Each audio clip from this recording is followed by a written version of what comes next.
আসসালামু আলাইকুম। নতুন আরেকটি ভিডিওতে সবাইকে স্বাগত জানাচ্ছি এসকেস ফ্যামিলি থেকে। আমি শাহনাজ পারভীন। আপনারা সবাই নিশ্চয়ই অনেক ভালো আছেন। আলহামদুলিল্লাহ আমি অনেক ভালো আছি। তো আজকে আমি আমার প্রতিদিনের মতো আরেকটি ভিডিও শেয়ার করতে চলে আসলাম।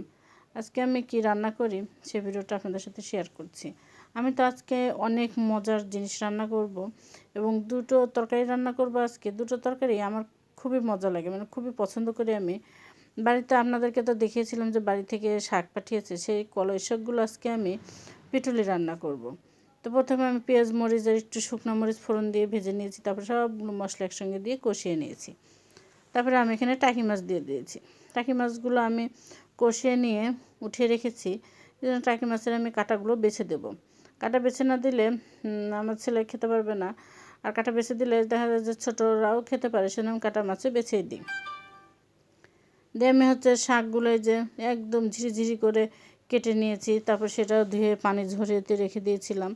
মাছের তো কাঁটাগুলো আমি বেছে নিয়েছি, দিয়ে আমি শাকের মধ্যে দিয়ে দিলাম। শাকের সঙ্গে আমি মাছটা কষিয়ে নিচ্ছি। আমি কিন্তু এই শাকের পিঠুলিটা করতে আলাদা কোনো পানি ব্যবহার করিনি।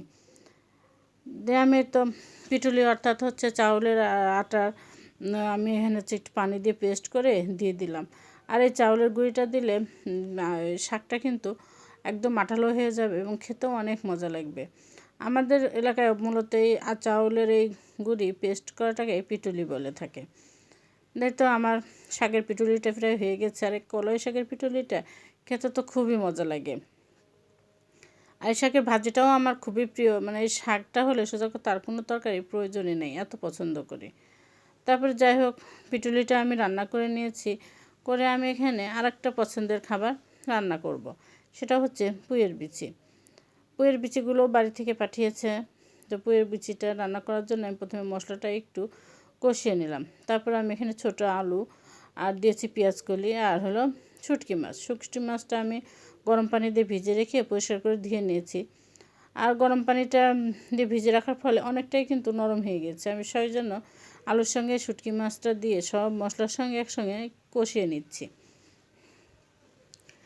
আমার আলু ফুলের মানে পেঁয়াজের ফুল এগুলো সব কষিয়ে নেওয়ার পরে আমি এখানে দিয়ে দিলাম পুঁইয়ের বিচিগুলো, অর্থাৎ পুঁইয়ের ফলগুলো। পুঁই শাকের এই ফলটা রান্না করলে তো আমার কাছে অনেক মজা লাগে। আজকে দুটো তরকারি রান্না করব, এই জন্য দুটো তরকারি আমার অনেক পছন্দ। আর বাড়ি থেকে যে গরুর মাংস পাঠিয়েছিল রান্না করে, সেই মাংসটা আছে, ছেলে আজকে ওটা দিয়েই খাবে। আর আমি তো এই দুটো তরকারি হলে আমার আর কিচ্ছু প্রয়োজন নেই। তো পুঁইয়ের বিচিগুলো কষিয়ে নেওয়ার পরে আমি এখানে অল্প পরিমাণে একটু পানি দিয়ে দিলাম, মানে পুঁইয়ের বিচিটা যেন সিদ্ধ হয় এরকম আমি পানি দিয়ে দেবো। যে এটা পুঁইয়ের বিচিটা একটু মাখো মাখো রাখবো, বেশি ঝোল না। আর পুঁইয়ের বিচিটা রান্না করার পরে কিন্তু মনে হয় যেন মটরশুঁটি দিয়েছি। তো যাই হোক, রান্নাবান্না শেষ করে বিকেলের নাস্তার জন্য আমি এখানে একটু ক্ষীর রান্না করছি। ক্ষীর অর্থাৎ আমরা পোলার চাউল দিয়ে চিনি দিয়ে যেটাকে রান্না করি সেটাকে পায়েস বলে আমাদের অঞ্চলে। আর এই শীতের সময় খেজুরের গুড় দিয়ে মোটা চাউল দিয়ে অর্থাৎ আওলা চাউল দিয়ে যেটা রান্না করা হয় সেটাকে ক্ষীর বলে থাকি।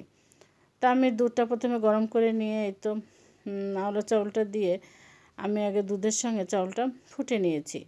এখানে সামান্য পরিমাণে আমি লবণ দিয়েছি। আর আমি মিষ্টি খাবারে সামান্য পরিমাণে লবণ ব্যবহার করি। আমার কাছে মনে হয় যে লবণ দিলে মিষ্টি খাবারের টেস্টটাও অনেক ভালো হয়।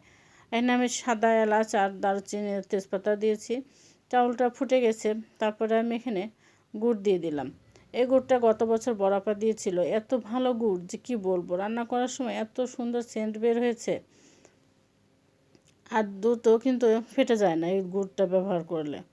তাই যে গুড় সম্পূর্ণ গলে গেছে, আমার গুড়ের পায়েসটাও কিন্তু রান্না হয়ে গেছে। আমি কিন্তু একটু টেস্টও করে দেখেছি, অনেক মজা হয়েছে। আজকে বিকালের নাস্তায় আমরা এটাই খাবো। সবাই ভালো থাকবেন, আল্লাহ হাফেজ।